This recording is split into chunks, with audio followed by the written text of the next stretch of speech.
Hit TV YouTube channels లో మీ వ్యాపార ప్రకటనలకు మరియు ప్రమోషనల్ ఇంటర్వ్యూస్ కోసం వెంటనే సంప్రదించండి. గురుగారు, మనం గత వీడియోలో చాలా వరకు మీరు ఉపనిషత్తుల గురించి, నిజంగా 500 ఉపనిషత్తులు ఉన్నాయి అన్నట్టు చెప్తే నేను నిజంగా షాక్ అయ్యాను. నాకు కూడా తెలియదు కాబట్టి. ఇక అందులో ప్రధానమైంది ఏమిటి, దానికి సంబంధించిన వివరణ, దానికి సంబంధించిన పరిచయం చేయండి. ఈ 500 ఉపనిషత్తుల్లో మనకు ప్రధానంగా 10-12 ఉపనిషత్తులనే గ్రహిస్తూ ఉంటాం. ఇందులో ఈ 10-12 ఉపనిషత్తుల్లో మనకు బృహదారణ్యకోపనిషత్తు చాలా పెద్ద ఉపనిషత్తు. అది అసలు బృహత్ శబ్దం, బృహత్ అంటేనే పెద్దది, గొప్పది అని అర్థం. కాబట్టి ఉపనిషత్తుల్లో అది చాలా గొప్పది. తర్వాత అది ఆరణ్యకం అన్నమాట. ఈ బృహదారణ్యకోపనిషత్తు శుక్ల యజుర్వేదానికి సంబంధించినటువంటిది. యజుర్వేదంలో ఉండేటువంటి ఆ బ్రహ్మతత్వం ఏదైతే ఉందో దాన్ని గ్రహించి పూర్తిగా మనకు ఈ ఉపనిషత్తు చెబుతూ ఉంది. ఈ బృహదారణ్యకోపనిషత్తులో మనకు ప్రధానంగా ఒక హీరో కనిపిస్తాడు, ఒక నాయకుడు, యాజ్ఞవల్క్యుడు అన్నమాట. ఆయన గురువు అన్నమాట ప్రధానంగా. ఆ గురువు యొక్క విహార భూమి అనుకోవాలి బృహదారణ్యకోపనిషత్తు. ఈ ఉపనిషత్తు ఒక విధంగా చర్చా వేదిక. ఏం చేస్తారంటే ఉపనిషత్తులు ఎవరు రాశారు, కర్తృత్వం మనకు తెలియదు. భగవద్గీతను ఎవరు రాశారో తెలుస్తుంది, భారతం ఎవరు రాశారో తెలుస్తుంది. కానీ ఉపనిషత్తుల్ని ఎవరు రాశారో సరిగా మనకు తెలియదు. ఎందుకంటే ఆయా కాలాల్లో ఆ పండితులు కానీ, ఆ విజ్ఞానవేత్తలు కానీ, బ్రహ్మవేత్తలు కానీ వాళ్ళు ఒక వేదికను ఏర్పరచుకొని అక్కడ వాళ్ళు వాదోపవాదాలు చేసి ఒక సత్యాన్ని వాళ్ళు నిగుదేల్చి దాన్ని వాళ్ళు అక్షరబద్ధం చేసేవాళ్ళు అన్నమాట. అదే ఉపనిషత్తుగా మారిపోయింది. చాలా ఈ రోజు మనం విశ్వవిద్యాలయాల్లో సెమినార్లు పెడుతూ ఉంటాం కదా, అట్లా పెట్టి ఒక మంచి విషయాన్ని లోకానికి తెలియజేస్తూ ఉంటాం. ఆ విధంగా ఉపనిషత్తులు కూడా అదే పని చేశాయి. ఈ బృహదారణ్యకోపనిషత్తులో ఉన్నటువంటి విషయాలన్నీ కూడా ఆ విధంగా చర్చల ద్వారా వచ్చినటువంటివి అన్నమాట. కాబట్టి ఆ విషయాలన్నీ కూడా మనకు ఆ కాలానికి సంబంధించినవే కాకుండా మనకు అన్ని కాలాలకు సంబంధించినవిగా కనిపిస్తూ ఉంటాయి. ముఖ్యంగా బృహదారణ్యకోపనిషత్తులో మనకు సామాజిక విషయాలు కనిపిస్తాయి. ముఖ్యంగా చూడండి, ఒకటి జీవించే పద్ధతి, ఎట్లా జీవించాలి మనిషి. పరులకివ్వక ఎవడు దినునో వానికెన్నడు తృప్తి గలుగదు. నేను ఆ బృహదారణ్యకోపనిషత్తుని ఒక 25 ఏళ్ల క్రితమే నేను ముత్యాల సరాల్లో అనువాదం చేశాను. 1200 ముత్యాల సరాల్లో చేశాను. అప్పుడు చాలా దాన్ని గానం కూడా చేస్తుంటాను అప్పుడప్పుడు నేను. చెప్పండి. పరులకివ్వక ఎవడు దినునో వానికెన్నడు తృప్తి తీరదు, తాను తింటూ పరుల కొసగి బ్రతుక నేర్చిన వాడే ధన్యుడు. అంతే కదా. అంటే పరోపకారాన్ని ఉపనిషత్తు చెబుతూ ఉందన్నమాట. పరులకు ఇవ్వకుండా వాడు తిన్నట్టయితే వానికి తృప్తి కలగదు, తప్పకుండా ఇతరులకు ఇచ్చి తినాలి అని మనకు జీవన పద్ధతి మనకు ఈ ఉపనిషత్తు చెప్తుంది. ఇది మంచి విషయమే నిజంగా చెప్పాలి అంటే. తర్వాత ప్రేమ పోషణ, ఇతరుల జీవుల పట్ల ఎట్లా ప్రేమ కలిగి ఉండాలి అనేది చాలా. ప్రాణమెట్టుల ఇంద్రియముల చేరదీయుచు సుఖమును సగును, ప్రాణమెట్టుల ఇంద్రియముల చేరదీయుచు సుఖము సంగును, మనుజుడట్టులతోటి వారిని ప్రేమతో పోషింపవలయును. ఇది ప్రేమ పద్ధతి అన్నమాట. ఏమిటంటే మన శరీరంలో ఇంద్రియాలు ఉన్నాయి, పంచ జ్ఞానేంద్రియాలు, పంచకర్మేంద్రియాలు. తర్వాత ప్రాణం ఉంది. ఈ ప్రాణం లేకపోతే శరీరం ఉండదు. ప్రాణంతోనే జీవుడు శరీరంలోకి వస్తాడు, ప్రాణంతోనే ఈ జీవుడు శరీరం నుంచి నిష్క్రమిస్తాడు. ఇది పద్ధతి అన్నమాట.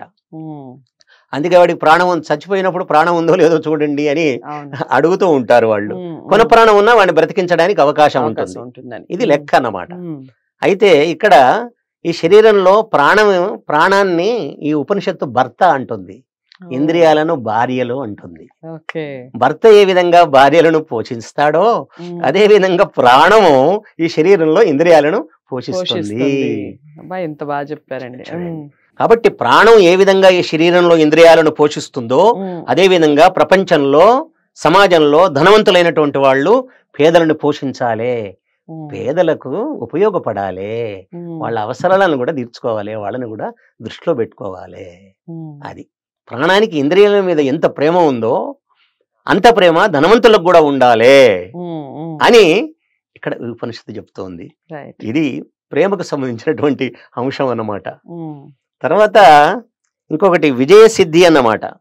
ఎప్పుడు విజయం కలుగుతుంది మనకు అంటే దానికి చెప్తున్నాడు సత్తు విజయానికి సిద్ధి. దీంట్లో చెప్పాడు ఇక్కడ పవమాన మంత్రములు అని చెప్పాడు 3 మంత్రాలు. అసతోమ సద్గమయ, తమసోమ జ్యోతిర్గమయ, మృత్యోర్మ అమృతంగమయ. ఇవి ఉపనిషత్తుల వాక్యాలు, ఇవి వేదవాక్యాలు కావు. కానీ తెలియక ఇది వేదవాక్యాలు, ఇబ్బంది ఏమి లేదు. ఏమి మంత్రపూర్వకంగా ఉన్నాయి గనక ఇవి మహావ్యాహృత మంత్రాలు, ఇవి చాలా గొప్ప మంత్రాలు ఇవి. అసతోమా సద్గమయ అంటే అసత్తు నుంచి సత్తులోకి వెళ్ళాలి. అది అంటే అసత్యం నుంచి సత్యానికి వెళ్ళాలి. అంటే అబద్ధం ఆడకూడదు, సత్యం చెప్పాలి అని చెప్పడం. తర్వాత తమసోమా జ్యోతిర్గమయ. తమస్సు అంటే చీకటి, తమస్సు అంటే అజ్ఞానం. అజ్ఞానం నుంచి జ్ఞానంలోకి వెళ్ళాలి, చీకటి నుంచి వెలుగులోకి వెళ్ళాలి. మనం నాయన నువ్వు ఎక్కడికి పోతున్నావురా అంటే ఆఫీస్కి పోతున్నా అంటాడు. ఆఫీస్ కూడా కొన్నాళ్ళకు బంద్ అయిపోతుంది, అవునా కదా. విద్యార్థి నువ్వు ఎక్కడికి పోతున్నావు అంటే స్కూల్కి పోతున్నానంటాడు, అది కూడా నాడు బంద్ అవుతుంది. ప్రపంచంలో మన జీవన విధానంలో ఎక్కడి నుంచి ఎక్కడికో వెళుతూ ఉంటాం. కానీ ఎక్కడి నుంచి ఎక్కడికి వెళ్ళాలి అంటే అసత్యం నుంచి సత్యానికి వెళ్ళాలి, అజ్ఞానం నుంచి జ్ఞానంలోకి వెళ్ళాలి. అంతేకాదు మృత్యువు నుంచి అమృతత్వాన్ని పొందాలి. ఇది మృత్యుముఖంలో ఉన్నాం మనం. మృత్యు అంటే ఏమిటంటే ఇది నశించేది అని అర్థం. మృత్యు అంటే నశించేది. ప్రపంచం ఇలా ఉండదు. ఒక 100 ఏళ్ల తర్వాత ఈ ప్రపంచం ఇలా ఉండదు, ఎప్పుడు మారుతూనే ఉంటుంది. ఇది సత్యం కాదు నిజంగా. ఇది ప్రవాహంలో సత్యం గాని నిజానికి ఇది సత్యం కాదు. కాబట్టి ఇది మృత్యుముఖంలో ఉన్నాం మనము. ఇది మృత్యు రూపమైంది. ఈ మృత్యువుని జయించాలి, ఈ మృత్యువు నుంచి బయటపడాలి, అమృతత్వాన్ని పొందాలి అంటే మోక్షాన్ని పొందాలి అని మనకు ఈ ఉపనిషత్తు చెబుతూ ఉంది. ఇది విజయ సిద్ధి. నిజంగా జీవితంలో వాడు విజేత కావాలి అంటే తప్పకుండా ఈ 3 విషయాలు గుర్తుపెట్టుకోవాలని కూడా ఈ ఉపనిషత్తు చెప్తూ ఉంది. తర్వాత మనిషి ఎప్పుడు నేను చిన్నవాణ్ణి, తక్కువ వాణ్ణి, నేను తెలివిలేని వాణ్ణి, మూర్ఖుణ్ణి అనే న్యూన భావనకు లోను కారాదు అని చెప్తుంది. గొప్పవాడను నేను కానని న్యూన భావన చేత ఎవ్వడు బ్రతుకు నేర్చునవాడు 33 దేవతలందు మూర్ఖుడు. ఆ సంస్కృతంలో ఉన్నదాన్ని నేను తెలుగులో అనువదించాను. మనిషి ఎవడు గాని ఏ కులంలో పుట్టినా, ఏ ప్రాంతంలో పుట్టినా, ఏ భాష మాట్లాడినా, ఏమి ధనం ఉన్నా లేకపోయినా, ఏమండి ఏమైనా విద్య ఉన్నా విద్య లేకపోయినా నేను తక్కువ అని అనుకోకూడదట ఆత్మపరంగా. ఎందుకంటే మానవుడు జీవాత్మ కదా, ప్రతివానిలో ఆత్మ ఉంది. స్త్రీలలో ఆత్మ ఉంది, పురుషుల్లో ఆత్మ ఉంది. స్త్రీలు గాని పురుషులు గాని చాలా మందికి తెలియదు కానీ పురుష శబ్దానికి మగవాళ్ళలోనే అర్థం చేసుకుంటారు. కాదు పురుష శబ్దానికి స్త్రీ పురుషులు ఇద్దరు అర్థం వస్తుంది. ఎందుకంటే వేమన గారు పురుషులందు పుణ్య పురుషులు వేరయ్యా అన్నాడు. అక్కడ పురుషులందు అంటే ఓ అమ్మాయి నన్ను అడిగింది, పురుషులందు పుణ్య పురుషులు వేరాయా అంటే మగవాళ్లలోనే పుణ్య పురుషులు ఉంటారు, ఆడవాళ్ళలో ఉండరా సార్ అని అడిగింది నన్ను. అక్కడ నాకు ఇది తెలుసు కాబట్టి, ఉపనిషత్ జ్ఞానం ఉంది కాబట్టి నేను ఆమెకు సరైనటువంటి సమాధానం చెప్పడం జరిగింది. అక్కడ పురుష శబ్దానికి ఏమంటే పురుష శబ్దానికి అర్థం ఏమిటంటే శరీరధారి అని అట్లా.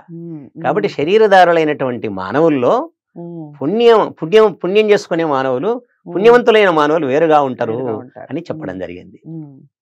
చాలా అంటే చాలా చక్కగా వివరిస్తున్నారు ఆచార్య మసన చెన్నప్ప గారు. అంటేనే నిజంగా అభిమానం పెరిగిపోతూ ఉంటుంది మనకి. మీకు ఎలా అనిపిస్తుంది వీడియో చూసినప్పుడు? ఖచ్చితంగా మనందరికీ తెలియని ఎన్నో విషయాలు తెలుసుకోవాలి అన్న కుతూహలాన్ని పెంచుతూ ఉన్నాయి గురువు గారి మాటలు. ఇక ఈ వీడియోని తప్పకుండా అందరూ లైక్ చేసి మాక్సిమం అందరికీ షేర్ చేసే ప్రయత్నం చేయండి. మన సంస్కృతిని, మన సంప్రదాయాన్ని మనం ఏం నేర్చుకోవాలి, మన జీవన విధానం ఏ విధంగా ఉండాలి, ఈ విషయాలన్నీ కూడా ఉపనిషత్తులు ఎంతో చక్కగా వివరిస్తూ ఉన్నారు. తదుపరి వీడియోలో ఇంకా మరిన్ని విషయాలు తెలుసుకునే ప్రయత్నం చేద్దాం. వీడియోని లైక్ చేసి షేర్ చేయండి. ఛానల్ని సబ్స్క్రైబ్ చేసుకోవడం మర్చిపోవద్దు. మసన చెన్నప్ప గారిని కలవాలి అనుకున్నా, మాట్లాడాలి అనుకున్నా స్క్రీన్ మీద కనపడే నెంబర్కి కాల్ చేయొచ్చు. తదుపరి వీడియోతో మళ్ళీ కలుద్దాం. నమస్తే.